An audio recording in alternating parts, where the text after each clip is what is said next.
Pak, saya akan kasih ke Teh Dewi terakhir. Silakan, silakan Teh. Ya, terima kasih Mbak Dea dan Pak Palguna Matur Suksma berkenan menguatkan perjalanan Komnas Perempuan dalam selalu memperjuangkan kepentingan perempuan gitu ya.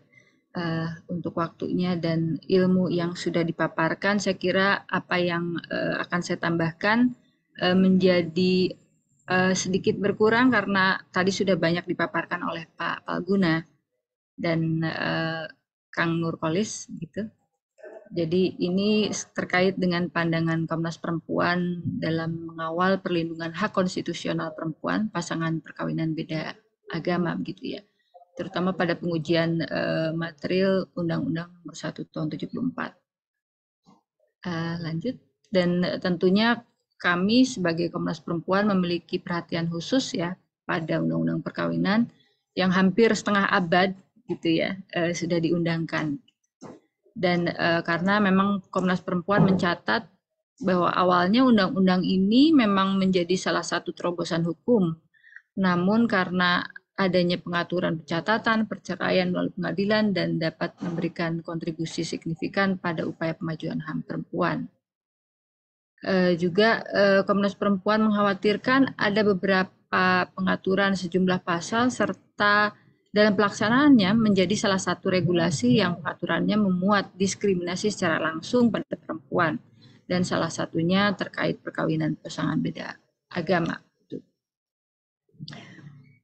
Terkait dengan kewenangan dan tugas Komnas Perempuan tentunya ini sangat relevan ketika kami memiliki perhatian khusus karena Komnas Perempuan sejatinya merupakan lembaga nasional HAM yang sejak tahun 98 melalui Kepres tahun nomor 1181 diperkuat dengan Perpres 65 tahun 2005 tujuannya mengembangkan kondisi yang kondusif bagi upaya penghapusan kekerasan terhadap perempuan khususnya hak asasi perempuan di Indonesia.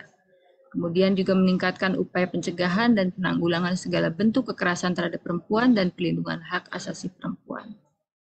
Juga mempunyai salah satu tugas melakukan kajian serta memberikan rekomendasi kebijakan dalam menyusun kerangka kebijakan untuk mendorong situasi pemenuhan HAM perempuan di Indonesia. Lanjut. Di dalam pandangan kami bahwa perkawinan beda agama itu juga memiliki hak konstitusional perempuan, di mana sebetulnya di dalam pasal 2 ayat 1 tadi sudah disampaikan ya bahwa ini bagi kami juga rentan terjadinya penyelundupan hukum dalam bentuk bisa menundukkan diri pada salah satu agama atau kepercayaan calon suami istri, atau juga bahkan berpindah agama kepercayaan untuk hanya sesaat melangsungkan perkawinan berdasarkan agama kepercayaan masing-masing. Sehingga perkawinan dilakukan berdasarkan dua agama. Dan ini berarti bahwa warga negara dipaksa untuk berpindah agama atau kepercayaan untuk merupakan, dan itu merupakan pelanggaran forum internom.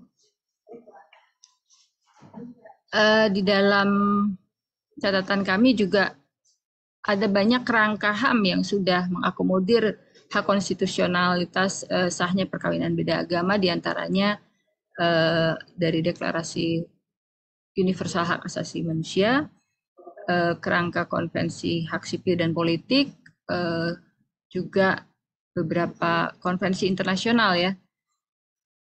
Di skip aja karena ini sudah banyak disampaikan tadi. Lanjut Mbak Dea. Beberapa juga dalam kerangka instrumen internasional kita juga melihat di dalam CEDAW pasal 16 ayat 1 bahwa hak yang sama untuk memasuki jenjang perkawinan terkait juga hak yang sama untuk memilih suami bahkan secara bebas dan untuk memasuki jenjang perkawinan hanya dengan persetujuan yang bebas dan sepenuhnya. Jadi lanjut Mbak. Nah, di dalam kepentingan kami tentunya sebagai lembaga nasional HAM perempuan ingin melihat dari sudut pandang dampak pada perempuannya ya, dampak dari peristiwa perkawinan beda agama ini, dampak stigma yang sering kami lihat adalah stigma pada perempuan di mana tentunya mendapatkan 2 kali lipat atau lebih dibandingkan dengan laki-laki ketika memilih melakukan pernikahan dengan pasangan beda agama. Di dalam kasus perempuan penghayat misalnya, yang menikah dengan penganut agama yang berbeda, perkawinan dilakukan secara adat sebagai sebuah jalan keluar ya, karena untuk secara adat itu dirasa menjadi salah satu jalan netral di mana pasangan yang berbeda agama itu tidak merasa satu sama lain saling menundukkan diri gitu.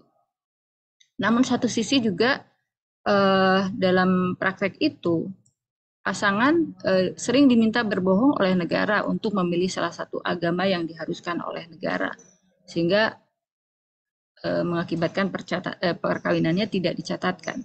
Dan itu kalau boleh kami sampaikan dalam pengalaman saya sendiri, 20 tahun perkawinan beda agama karena suami saya seorang Katolik, itu sampai saat ini tidak bisa dicatatkan.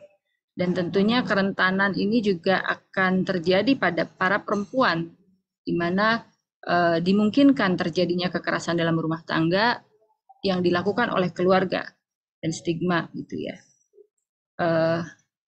Lanjut.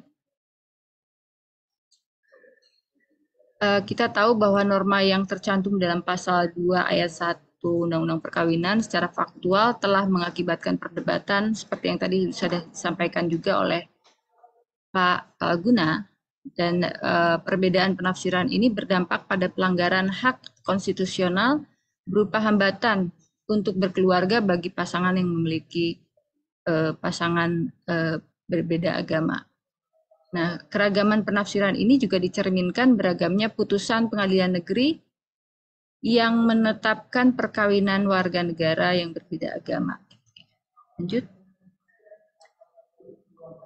Kami melihat bahwa penting sekali adanya pembaharuan hukum perkawinan sebagai pemenuhan hak konstitusional warga negara perempuan.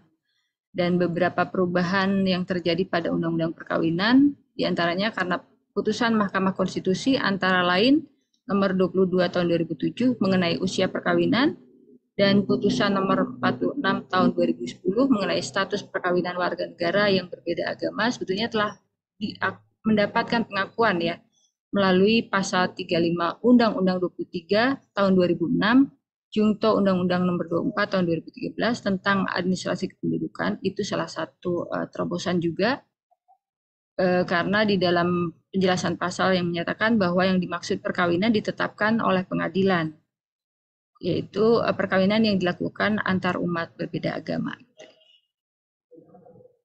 Nah, kita merasa perlu juga bersama-sama, saya kira baik masyarakat sipil, Lembaga Nasional HAM untuk mengawal putusan MK ini terkait pengujian judicial review perkawinan beda agama. Tadi Pak Palguna sudah menyampaikan bahwa memang peluang yang bisa juga dilakukan oleh Mahkamah Konstitusi pada judicial review ini untuk mempertimbangkan dampak-dampak konstitusional pada perempuan yang tadi saya sampaikan, dan pemikiran maju para majelis hakim untuk bisa mempertimbangkan keputusan yang lebih berkeadilan untuk para pasangan yang menikah berbeda agama. Lanjut. Terutama kami juga melihat ada pasangan yang perempuan penganut minoritas agama, gitu ya. Dalam pengalaman dan pemantauan kami juga kebetulan hadir di sini beragam peserta lintas agama ya, ada yang dari Bahai, Sikh, turut juga mungkin bisa berbagi pengalaman di sini karena bisa jadi ada pengalaman-pengalaman terkait pencatatan perkawinan yang dialami. Kami memberikan kesempatan untuk kawan-kawan yang hadir dari lintas agama untuk bisa berbagi pengalaman, dan itu akan bermanfaat bagi kami Komnas Perempuan untuk bisa lebih mendokumentasikan, mendata, menginventarisir sebagai bahan-bahan pertimbangan yang bisa disampaikan juga secara khusus karena kami sudah melakukan pengajuan keterangan ad informandum kepada MK juga sebagai bahan pertimbangan gitu, sebagai pihak terkait. Mungkin sebagai singkatnya seperti itu karena tadi sudah banyak yang disampaikan oleh Pak Palguna sebagai yang bisa dijadikan bahan diskusi. Demikian Mbak Dahlia, Mbak Dea, terima kasih Pak Palguna dan Pak Yorkolis. Salam Nusantara.